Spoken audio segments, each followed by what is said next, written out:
Vidya Shakti classes. So we were learning about friction in our previous class, right? So we learned that what is friction, what are the factors which are affecting friction, and what are the types of friction, right? So children, we learned what is friction, okay? And we learned that friction always opposes the relative motion between two surfaces in contact. It acts on both the surfaces. तो दोनों जो तल है उस पर क्या करता है, फ्रिक्शन एक्ट करता है और वो हमेशा मोशन को अपोज करता है. ठीक है. And friction depends upon the nature of surfaces in contact. अगर स्मूथ सर्फेस है तो उस पर कैसे फ्रिक्शन एक्ट करेगा, अगर वो रफ सर्फेस है तो उस पर कैसे फ्रिक्शन एक्ट करेगा, ये सब हमने बहुत ही डिटेल में पिछले क्लास में देख लिया था. Now let's have a quick recap what we learned in our previous class. We learned that there are different types of friction, right? हमने पढ़ा कि बहुत ही अलग अलग प्रकार के फ्रिक्शन या घर्षण होते हैं. वे कौन कौन से होते हैं जरा देखते हैं.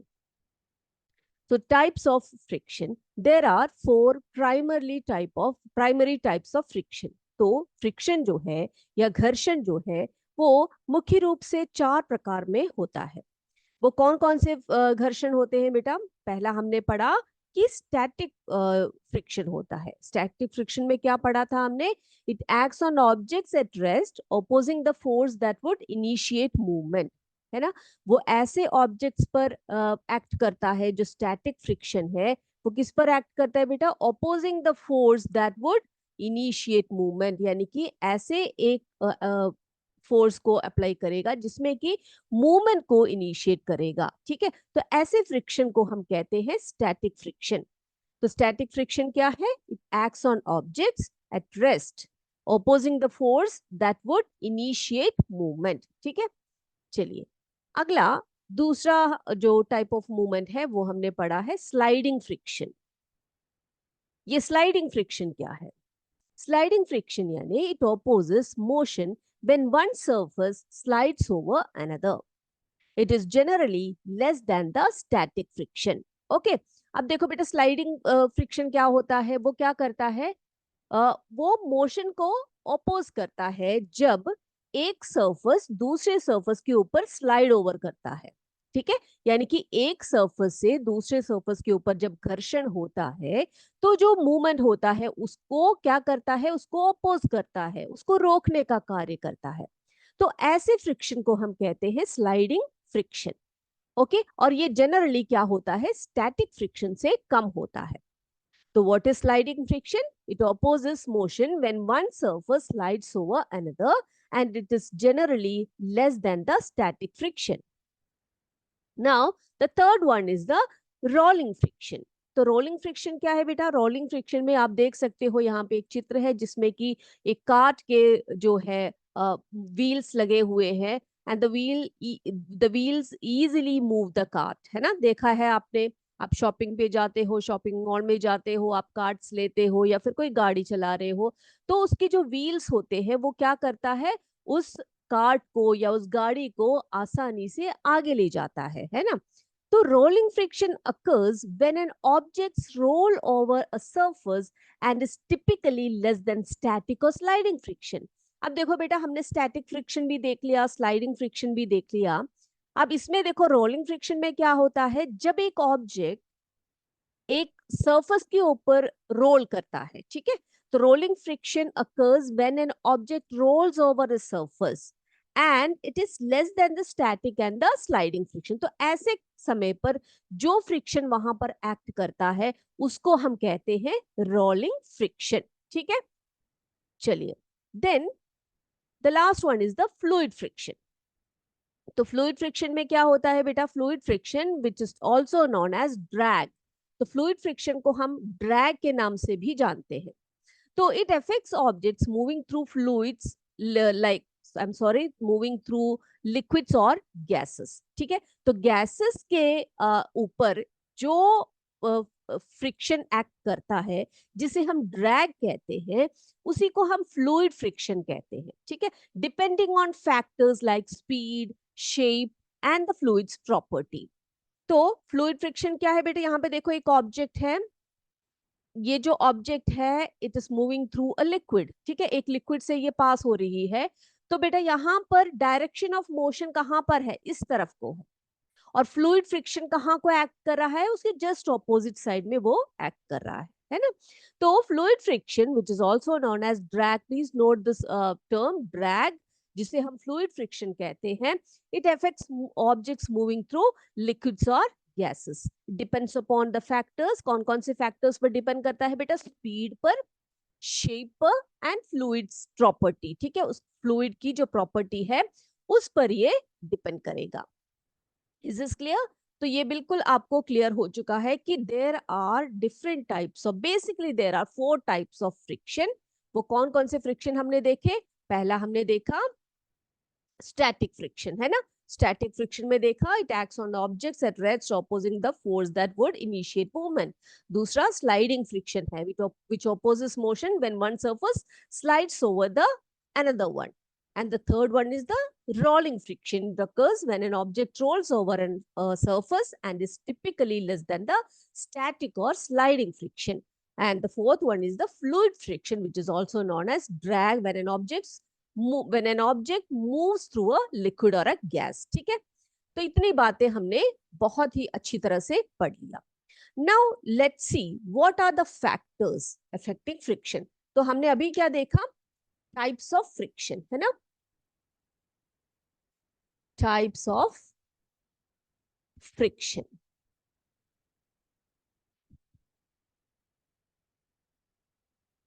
तो टाइप्स ऑफ फ्रिक्शन में हमने देखा सबसे पहले static friction,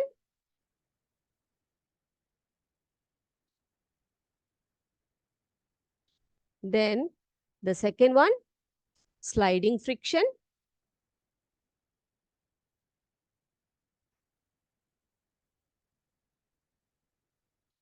third one rolling friction, rolling friction, and the fourth one fluid friction, ठीक है, fluid friction, fluid friction which is also known as drag, इसको हम drag भी बोलते हैं। ओके, तो आपने देख लिया ये इस तरह के जो फ्रिक्शंस होते हैं, 4 प्रकार के friction. Now let's see what are the factors affecting friction. तो कौन से ऐसे घटक हैं जो फ्रिक्शन पर एक्ट करते हैं, जो फ्रिक्शन पर को अफेक्ट करते हैं, जरा देख लेते हैं। So the factors affecting friction are, see nature of surfaces, ठीक है। तो पहले से ही हम लोग पढ़कर आ रहे हैं कि जैसा नेचर होगा उस हिसाब से फ्रिक्शन का नेचर बदलेगा, ठीक है। The nature of surfaces in contact determines the amount of friction. Rough surfaces generate more friction compare to soft surfaces. तो यह बात आपने नोट करना है बेटा कि जो रफ सर्फेस होते हैं उनमें ज्यादा फ्रिक्शन होता है जब हम स्मूथ सर्फेसेस को कंपेयर करते हैं, ठीक है। The irregularities and the bumps on the surfaces interlock and create more resistance to the motion. तो बेटा जो रफ सर्फेसेस होते हैं उनमें कुछ irregularities होती है, उनके सर्फेसेस में कुछ इंटरलॉक्स होते हैं जो क्या करती है, रेजिस्टेंस क्रिएट करती है मोशन की, ठीक है। तो मोशन जब होता है, जब एक चीज चल रही होती है या मूव कर रही होती है, तो उसको रेजिस्ट करने का काम जो होते हैं इरेगुलरिटीज, जिस जैसे कि रफ सर्फेसेस में जो इरेगुलरिटीज होती है, जो इंटरलॉक होता है, उससे वो उसको क्या कर देती है, रेजिस्ट कर देती है मोशन को, leading to higher friction. For example, walking on a rough road will create more friction than walking on a polished floor. तो आपने बहुत ही ध्यान से देखा होगा, बहुत ध्यान दिया होगा इस बात को कि जब भी आप एक रफ रोड से जाते हैं तो वहां पर फ्रिक्शन ज्यादा होता है ना, चलने में थोड़ी सी कठिनाई आपको महसूस होती है then walking on a polished floor. जब एक पॉलिश फ्लोर से आप जाते हैं तो आप जल्दी जल्दी से जाते हैं, लेकिन फिसलने का भी डर होता है ना। तो it the first factor is nature of surfaces. The nature of surfaces in contact determines the amount of friction. Rough surfaces generate more friction compared to smooth surfaces. Okay. The second one is normal force. See, the normal force is the force exerted by a surface perpendicular to the contact area. तो क्या है बेटा normal force? यानी कि वो force which is exerted by a surface जो एक contact area है उसके परपेंडिकुलर में जो फोर्स जो है एक्ट करता है उसी को हम नॉर्मल फोर्स कहते हैं, है ना. The frictional force is directly proportional to the normal force. The frictional force जो होता है वो किसके डायरेक्टली प्रोपोर्शनल होता है बेटा? नॉर्मल फोर्स के डायरेक्टली प्रोपोर्शनल होता है. Increasing the normal force, just note down this point, increasing the normal force increases the frictional force. तो जैसे आप नॉर्मल फोर्स को इंक्रीज करोगे उतना ही जो फ्रिक्शनल फोर्स है वो भी इंक्रीज होगा. Okay. For instance pushing an object harder against a surface increases a friction between them. तो हमने आपको पिछले क्लास में सिमुलेशन के थ्रू दिखाया भी था कि जब भी हम एक वस्तु को एक ऑब्जेक्ट को हार्डर ढंग से उसको पुश करते हैं एक सरफेस के विपरीत यानी कि against a surface, it increases the friction between them, है ना. तो वो क्या करेगा? जितना फोर्स आप लगाओगे उतना ही फ्रिक्शन वहां पर होगा, है ना. क्यों? क्योंकि द नॉर्मल फोर्स क्या होता है बेटा? The frictional force is directly proportional to the normal force. आप फोर्स को इंक्रीज करो फ्रिक्शन इंक्रीज हो जाएगा, फोर्स को डिक्रीज करो फ्रिक्शन डिक्रीज हो जाएगा. Is this clear? The second factor is the normal force. Third one, force of contact. Force of contact. The force applied to overcome friction affects the magnitude of the friction. Contact between two objects is increased, the frictional force also increases. तो बेटा क्या कहा हमने अभी आपसे? पहले तो ये बताया आपको कि आप फोर्स को इंक्रीज करोगे फ्रिक्शन इंक्रीज होगा. यहां पर क्या बोला जा रहा है? कॉन्टैक्ट के बारे में बात की जा रही है. When the force of contact between two objects is increased, जब दो वस्तुओं के बीच में उनका कॉन्टैक्ट बढ़ जाता है फ्रिक्शनल फोर्स ऑल्सो इंक्रीजेस. वहां पर फ्रिक्शनल फोर्स भी बढ़ेगा. If you push a heavy object you will experience greater friction than when you push a lighter object, है ना. जब एक भारी भरकम चीज को आप क्या करोगे? पुश कर रहे हो तो वहां पर आपको ज्यादा फ्रिक्शन फील होगा. जबकि आप एक लाइटर ऑब्जेक्ट को पुश करोगे तो क्या होगा बेटा? बहुत ही जल्दी से वो स्लाइड हो जाएगा. भारी चीज को आप पुश करोगे तो क्या होगा? वो स्लाइड नहीं होगा जल्दी से उसमें मोशन नहीं आएगा, है ना. तो इससे क्या समझ सकते हैं हम लोग? When the force of contact between two objects is increased, the frictional force also increases. Is this clear to you? ये क्लियर है बेटा सबको? चलिए आगे आगे बोला है टाइप ऑफ मटेरियल. जिस वस्तु का जिस तरह से वो चीज बनी है, ठीक है, type of material. The type of material in contact affects the frictional force. See different materials have different surface textures and interactions resulting in varying amount of friction. तो बेटा हर वस्तु जो डिफरेंट डिफरेंट मटेरियल से बनी होती है उनका texture, उनका जो सरफेस का जो टेक्सचर होता है वो अलग अलग होता है. तो इंटरैक्शंस भी अलग होगा, है ना. तो उसमें फ्रिक्शन में भी वेरिएशन आएगा. For example rubber has a high coefficient of friction on most surfaces than plastic और मेटल. ठीक है, आप एक प्लास्टिक की चीज को आप फ्लोर से आप रगड़ो तो वहां पर फ्रिक्शन कम होगा, मेटल में भी कम होगा कंपेयर टू रबर. तो रबर जो है वो क्या दिखाएगा? वो ज्यादा फ्रिक्शन वहां पे दिखाएगा compare to plastic or metal. Is this clear? The type of material is also a factor which affects the friction. Clear? चलिए अगला है lubrication. The presence of lubricants. देखो बेटा lubricants किसको कहते हैं हम लोग? जैसे कि ऑयल और ग्रीस वगैरह को हम lubricants कहते हैं, है ना. तो the presence of lubricants such as oil or grease between two surfaces reduces friction. So lubricants form a thin layer that separate the surfaces, minimizing the contact and allowing smooth movement. तो जब भी हम किसी वस्तु के ऊपर lubricants लगाते हैं तो वहां पर क्या होने वाला है बेटा, वहां पर क्या होगा, यस, मिनिमम फ्रिक्शन होगा, है ना। तो lubricants क्या करते हैं वहां पर, they forms a thin layer, एक थिन लेयर फॉर्म करता है that separates the surfaces, minimising the contact and allowing smooth movement. वहां पर क्या करेगा lubricants, एक थिन लेयर बनाएगा वहां पर जो दो सर्फेसेस के बीच में उनको सेपरेट करेगा, और वहां पर उनका जो कांटेक्ट है उसको मिनिमाइज करेगा, ठीक है, जिससे कि काफी स्मूथ मूवमेंट वहां पे होगा। This is why machines, engines, vehicles, they often require lubrications to reduce friction and enhance efficiency.